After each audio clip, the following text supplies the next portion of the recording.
membangun pondasi masyarakat Islam.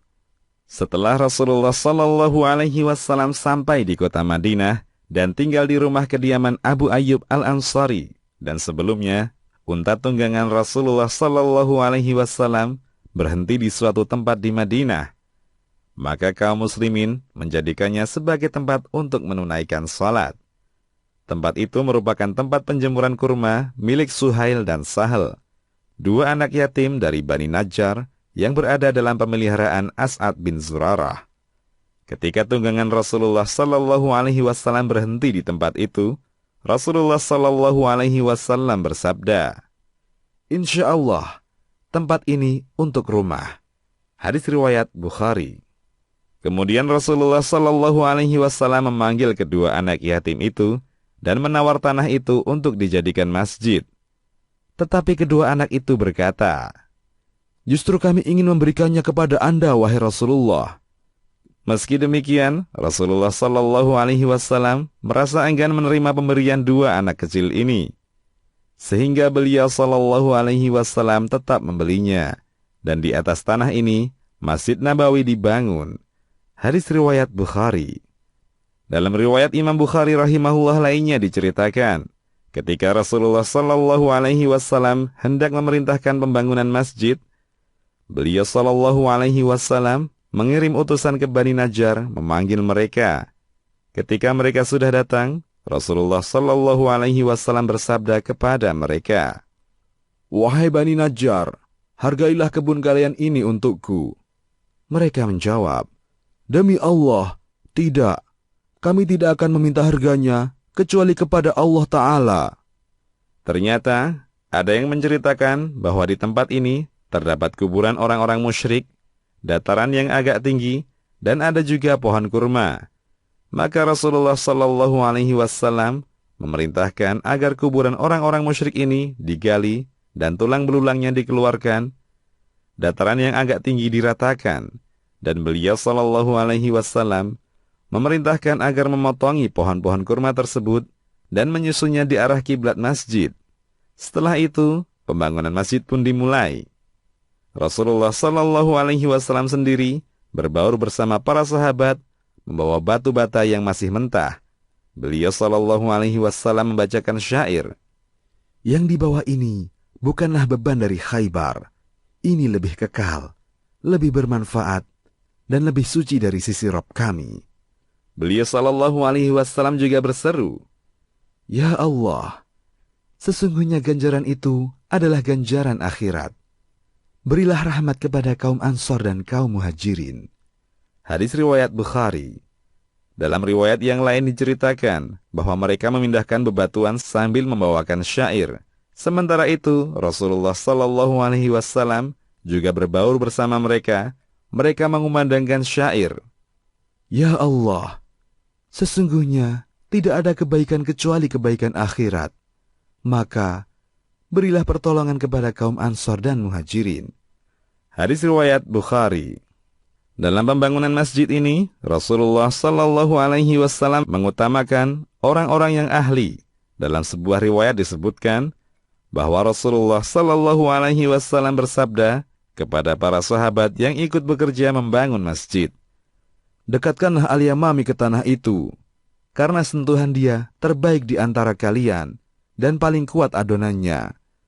Dalam riwayat yang lain, Al-Yamami berkata, "Aku mencampurkan tanah, lalu seakan campuranku ini menakjubkan beliau Sallallahu Alaihi Wasallam, dan bersabda, 'Biarkanlah Al-Yamami Al-Hanafi dengan tanah, karena dia paling ahli di antara kalian dalam urusan tanah." Ibnu Hajar rahimahullah membawakan kedua riwayat ini dalam kitab Fathul Bari. Beliau rahimahullah mengatakan, diriwayatkan oleh Imam Ahmad. Para sahabat tidak ketinggalan untuk membantu pembangunan ini. Abu Bakar mengangkat batu dan menyusunnya. Juga Umar bin Khattab dan Utsman bin Affan tidak ketinggalan mengangkat batu-batu dan menyusunnya untuk dijadikan dinding masjid. Ammar bin Yasir radhiyallahu anhu termasuk sahabat yang sangat bersemangat dalam pembangunan ini. Saat yang lain membawa satu batu bata, dia membawa dua, satu untuk dirinya, sedangkan yang satu lagi untuk Rasulullah Sallallahu Alaihi Wasallam. Melihat perbuatan Ammar ini, Rasulullah Shallallahu Alaihi Wasallam mengusap punggung Ammar seraya berkata, "Wahai Ibnu Sumayyah, orang-orang ini mendapatkan pahala 1, tetapi engkau mendapatkan pahala 2. Bekal terakhirmu adalah 1 hirupan susu, dan engkau akan dibunuh oleh kelompok pembangkang." Hadis riwayat Muslim. Hadis ini termasuk di antara bukti kenabian Nabi Shallallahu Alaihi Wasallam, karena di kemudian hari Ammar radhiyallahu anhu meninggal dengan cara yang telah dijelaskan Rasulullah Shallallahu Alaihi Wasallam dalam hadis di atas. Pembangunan Masjid Nabawi membutuhkan waktu 12 hari. Setelah itu dilanjutkan dengan membangun kamar-kamar untuk istri-istri Nabi Shallallahu Alaihi Wasallam dengan cara yang sama sebagaimana membangun masjid. Saudah binti Zam'ah radhiyallahu anha, salah seorang istri Nabi Shallallahu Alaihi Wasallam, memiliki tempat tersendiri. Dan begitu pula dengan Aisyah radhiyallahu anha.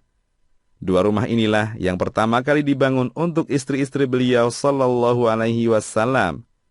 Keduanya berdampingan dengan masjid dan sangat sederhana, terbuat dari tanah dan pelepah kurma, atau batu yang disusun dan atapnya pelepah kurma. Kemudian dilanjutkan dengan rumah-rumah berikutnya, jika beliau sallallahu alaihi wasallam sudah menikah lagi.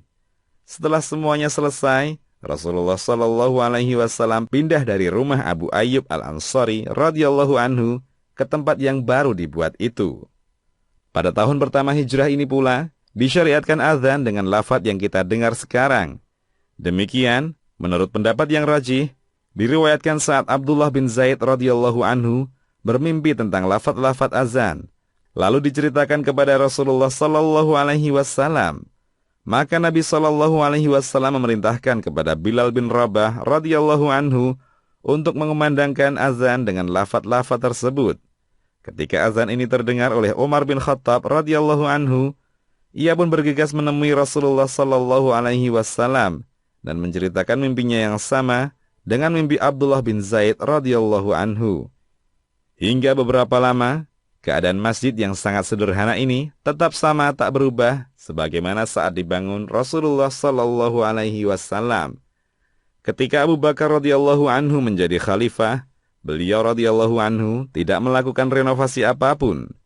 Ketika Umar radhiyallahu anhu menjadi khalifah, beliau radhiyallahu anhu merubah tiangnya yang terbuat dari pohon kurma menjadi kayu dan melindungi atapnya dari hujan. Kemudian Utsman radhiyallahu anhu, beliau radhiyallahu anhu melakukan banyak perubahan. Beliau radhiyallahu anhu membangun temboknya dengan batu yang berukir, dan begitu pula dengan tiangnya, sedangkan atapnya dirubah dengan sejenis kayu hias. Hadis riwayat Bukhari. Mengenai yang dilakukan oleh Utsman bin Affan radhiyallahu anhu, maka Ibnu Hajar berkata, beliau radhiyallahu anhu membaguskan tanpa menghiasnya. Awal mulanya di Masjid Nabi ini belum ada mimbar sebagai tempat berkhutbah. Beliau sallallahu alaihi wasallam berkhutbah sambil bersandar pada sebuah batang kurma. Tentang batang kurma ini, terdapat peristiwa yang menjadi bukti kebenaran kenabian Nabi Muhammad sallallahu alaihi wasallam.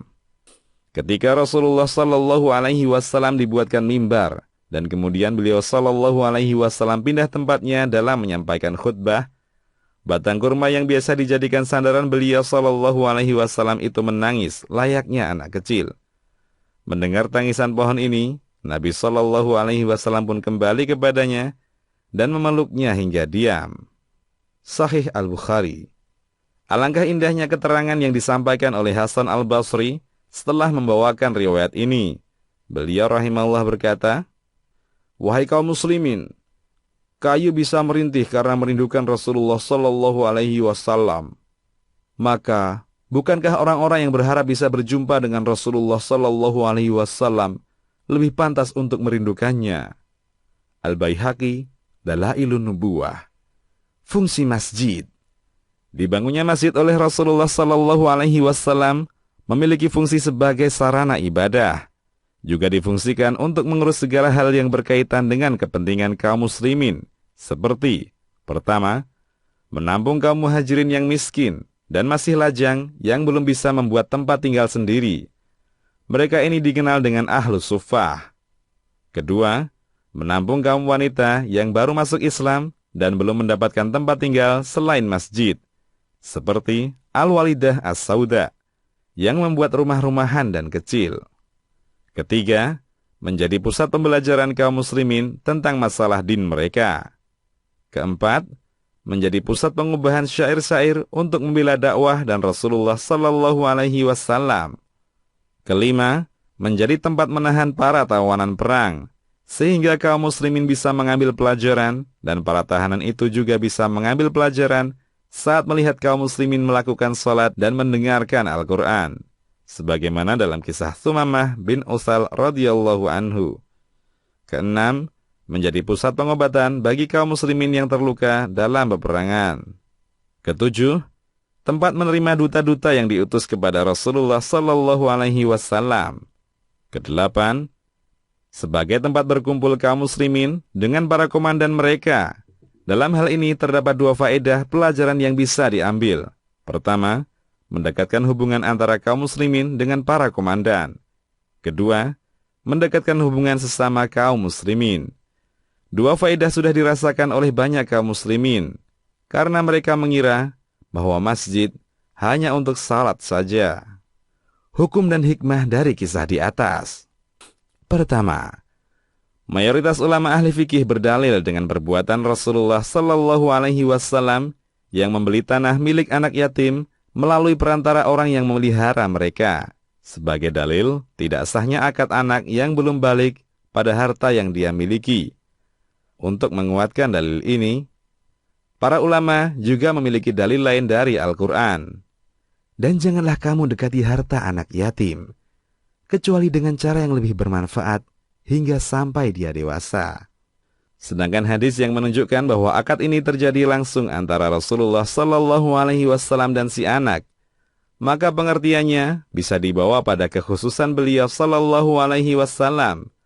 Beliau sallallahu alaihi wasallam membeli tanah ini dari si anak dalam kapasitasnya sebagai pemimpin seluruh kaum muslimin, bukan sebagai pribadi. Dalam masalah akad yang dilakukan oleh anak kecil yang belum balik, para ulama memiliki beberapa pendapat di antaranya. Pertama, jika akadnya hanya akan mendatangkan manfaat bagi dia, seperti menerima pemberian, maka itu boleh. Jika akadnya hanya mendatangkan bahaya, seperti akad memberikan sesuatu, maka itu tidak boleh. Kedua, perintah Rasulullah sallallahu alaihi wasallam menggali kuburan lama menunjukkan bolehnya menggali kuburan yang lama itu dan membangun tempat tinggal dan membangun masjid di atasnya jika tanahnya sudah bersih. Ketiga, bahwasanya tanah yang ada di kuburannya masih boleh dijual dan masih menjadi hak yang memilikinya dan ahli warisnya jika tanah itu belum diwakafkan. Keempat, berdasarkan perbuatan Rasulullah sallallahu alaihi wasallam yang tidak memberatkan diri dalam membangun masjid dan berdasarkan perkataan Umar bin Khattab radhiyallahu anhu, maka para ulama menyatakan bahwa hukum mengukir masjid dan menghiasinya adalah makruh, bahkan sebagian berpendapat haram. Demikian, Allahu a'lam. Kisahmuslim.com. Kisah penggugah jiwa.